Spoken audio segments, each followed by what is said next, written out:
kahit na isang bagay lang ang nawawala sa iyo.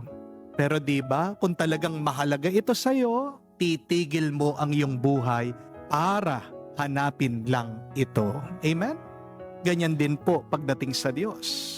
Paulit-ulit tayong nawawala dahil sa kasalanan. Pero mabuting balita, hindi napapagod ang Diyos sa paghahanap sa atin. Amen? Yan po ang nilalarawan ng ating nabasang mabuting balita ngayon. Ang Diyos, si Jesus, ang mabuting pastor. At tayo yung nawawalang tupa. Kayang iwanan daw ng pastor yung 99 para hanapin lang yung nag-iisa na naligaw.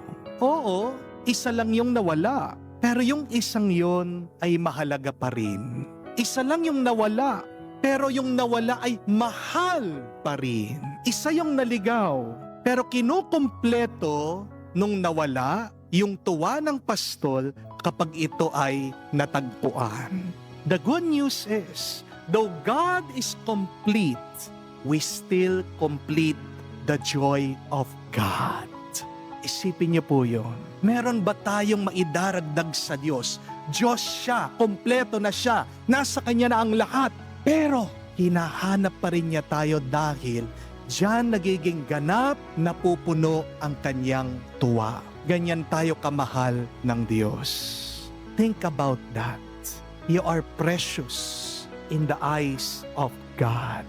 Kaya ang tanong, nakikita ba natin ang Diyos naman bilang pangumpleto ng ating buhay? Buti pa ang Diyos, hinahanap tayo. Tayong pagkumpleto ng Kanyang tuwa. Tayo, nararamdaman ba natin? Pinupuno ba tayo ng tuwa ng Diyos?